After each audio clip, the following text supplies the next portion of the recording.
We're going to talk about reserve rights and the huge volume of money that could be flowing into it very, very soon. Hi everyone, welcome to the channel. If you're new, subscribe, hit the bell button, leave a like and comment. Let's start this one quickly because reserve rights. We mentioned it a few days ago. Greyscale, hello. We're coming to buy up some of your supply and I'm going to talk about it.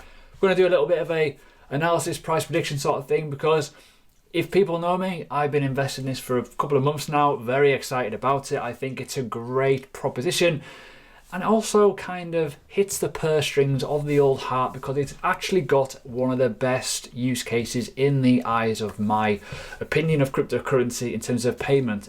I'm going to explain why. But talk about it. So follow me on Twitter, by the way, quickly, because I'm very active talking about this quite a lot. I have issues in the space regarding inflation, the dollar is dying, and what could happen in big countries like America, like France, like Greece, and the UK, etc. Could happen, at any moment. It really can, and it's already happening in the world right now. We talk about it in Venezuela. So essentially, in March, this month, essentially, they're gearing up to basically roll out their application for Venezuela. If you don't know, Venezuela is going through an absolute bout of hyperinflation. It's ridiculous at the moment.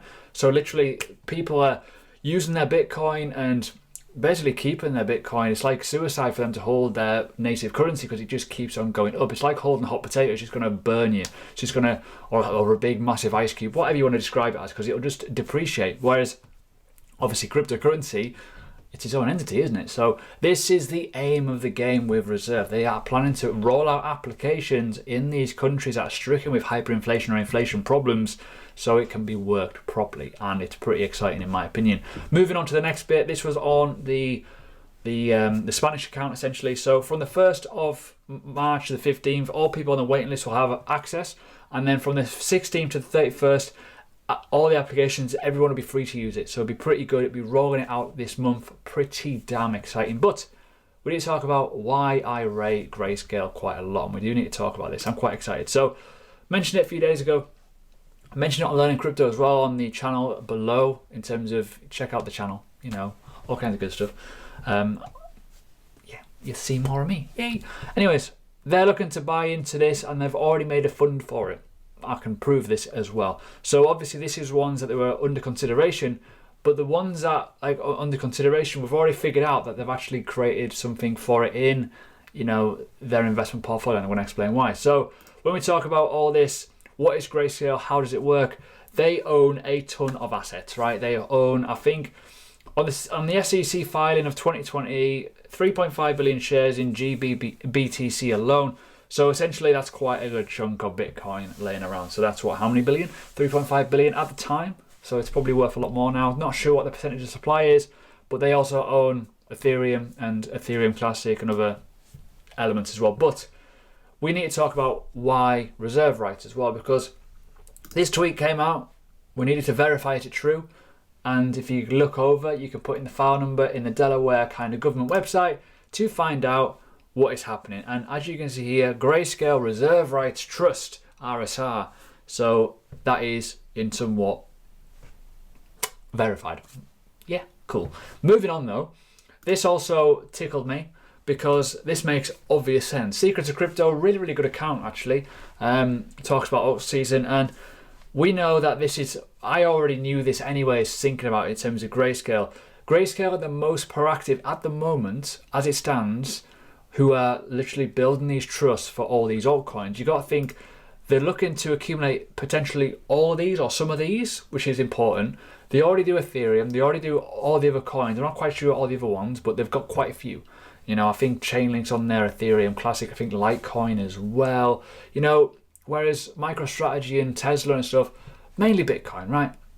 So they're looking to kind of get ahead of the game of institutional investment altcoins. So that's important. But when we talk about this, money flow into altcoins could be the biggest we've ever seen in terms of the history of Bitcoin and the crypto space. We saw a massive jolt in the ICO boom, but they were just paperwork, right? These are real products, and reserve rights, in my opinion, has one of the most real products out there that will solve a big problem in life. When we talk about it though, Obviously, check out the videos of market videos, really good. But we all know that the problem with this is money, protection of your money. Technically, most banks can steal your money. They can use it to pay off debts and all kinds of horrible stuff. It's disgusting. And you can see here, reserve rights enables people and businesses in high inflation countries to protect it, and it can be moved out and used into a stable digital currency. Crypto. Boom. Sending money across borders, obviously, and accepting payments easily. You don't want to be running to the shops, for example, with, oh God, I've got to go into Bitcoin, move Bitcoin out into USD or whatever currency you may want to use in whatever time. And then as you're running to the shops and you're at the traffic lights or whatever, it's depreciating. That's not a good thing to be in, right? Where this aims to solve that problem. When you do move down into it, obviously, people text me and, not text me, not that personal. People tweet me, people comment on my YouTube videos saying, well, it won't go over $1. RSR will, but reserve rights token, the RSV essentially, the digital token asset, which is essentially pegged to the $1, which is asset backed, won't, because it's going to be $1. So essentially how it works is the reserve rights RSR will be used to make sure it works. A fluctuation, i.e. it's pegged. So if it goes too much, it'll do something. If it goes too down, it'll do something, creating that price flow, meaning the price will always remain $1 for the people wanting to use it, which is important. But we need to talk about, obviously, the elephant in the room. Why reserve rights? Why is there all of a sudden institutional flow investment? They've already had it. They've had it for a long, long time. I'm going to show you. If you go down to their investors, there's some absolute cataclysmic, massive monsters, whales essentially, in this already, right? We can easily go over and look at all these people. So if I go to view all on investors here, there's an absolute, honestly, it's a trophy room, right? Obviously, Sam Altman, I don't even have to read the investments that he's gone into. Coinbase, Peter Thiel, long-time Bitcoin investor from 2013, essentially, part of the old, what do you call it, PayPal mafia, essentially. All these people that from PayPal have a very, very big interest in this. Moving down, obviously, you got Jack Shelby as well. You got Eric Jackson. You got loads of people here who have got a lot of experience in and around PayPal. And this list, by the way, keeps getting bigger. Every time I come to this, because I did a video on this not too long ago, and this video, this page has got bigger, and we've obviously got as well, previously a director of Visa, so pretty big in my eyes. But we need to talk about what could happen next.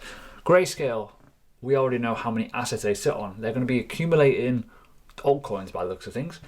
Reserve rights potentially, most likely, will be on that list. When you look at the connections they've already got, they're probably looking at this as a potential safer bet when you think of the backing they've already got.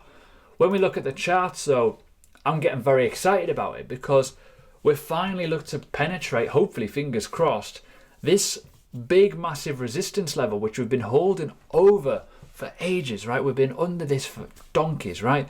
About September time, give or take. Yeah, September. So when we break above this, we may well see a nice little flurry in the BTC pair going up to the upside. But we need to talk about, obviously, that, but also where it could go. In my opinion, this consolidation level isn't a bad place to be in terms of investment, especially if you're holding Bitcoin.